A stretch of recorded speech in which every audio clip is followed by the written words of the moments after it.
Hey, Millstone friends, it's Dr. Baker here. Today would have been, you guys all know I'm a big time New York Yankee fan.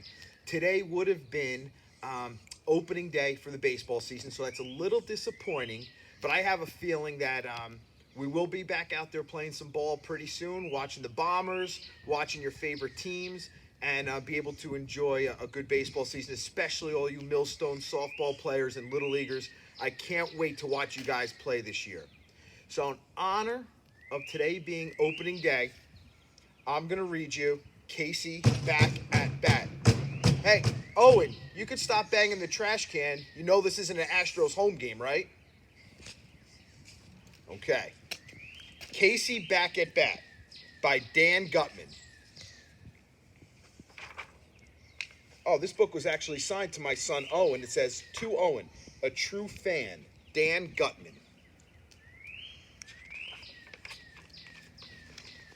I'm sure you've heard of Casey, the baseball world sensation, whose famous strikeout lost a game and stunned a hopeful nation.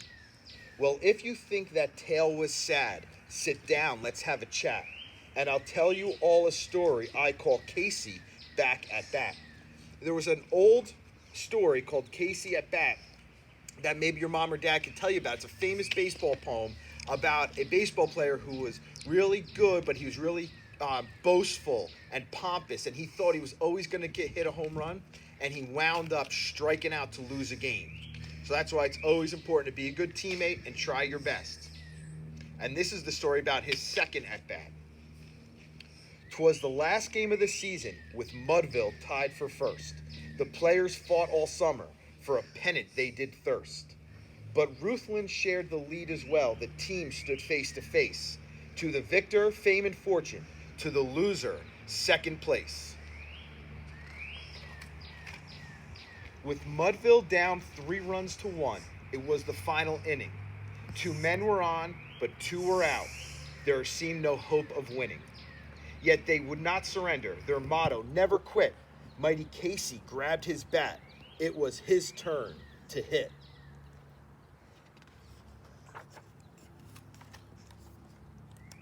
His arms, his legs, his neck, his lips, his teeth had muscles too. They rippled from his little toe up to his eyes of blue. He sneered, he snarled at Mudville's foes, then threw the fans a smirk. Some ladies found him handsome. Some thought he was a jerk.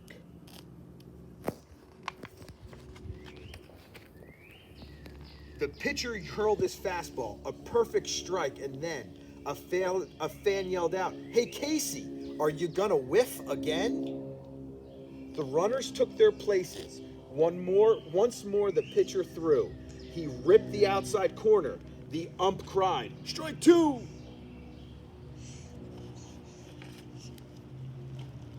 Again the pitcher gripped the ball and gave a forceful fling. Casey brought his bat back and decided he would swing. He swung so hard it sliced the air. It echoed, then it cracked. When, much to everyone's surprise, the ball our hero whacked. That shot might go 500 feet, one bleacher creature reckoned. I showed him, cackled Casey as he rounded first and second. The Mudville fans began to cheer, a roar that started growing as they watched the ball go over the wall, and then it kept on going.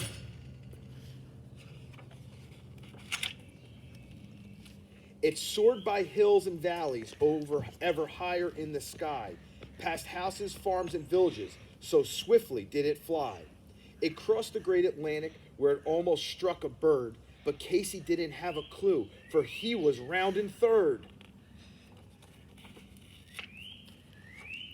In Italy, an artist thought he'd made his masterpiece with a painting of a tower and some flowers and some geese.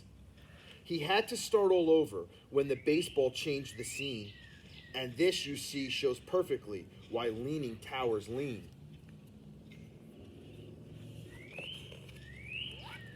In Egypt, 3 small children were engaged in some hijinks when a baseball zipping past them knocked the nose right off the Sphinx. It ricocheted to where they played and almost hit those kids, but instead it zoomed right by them and straight up the pyramids. There's the baseball still soaring in the air. In India, two rhinos were lolling in a pond, looked up and saw this baseball flying across the great beyond.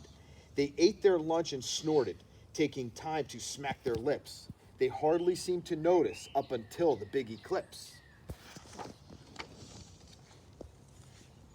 It flew so fast it raced through time some 60 million years to when T-Rex and the Stegosaurus roamed the hemispheres.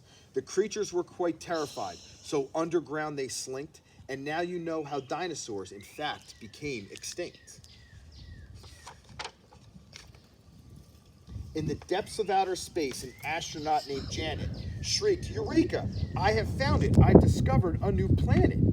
Her partner took a look and told her, "Janet, in your dreams, I've yet to see a planet sewn together at the seams." Casey really hit this ball hard. He's flying all through the air. And here it comes. Meanwhile, back in Mudville, total strangers hugged and kissed.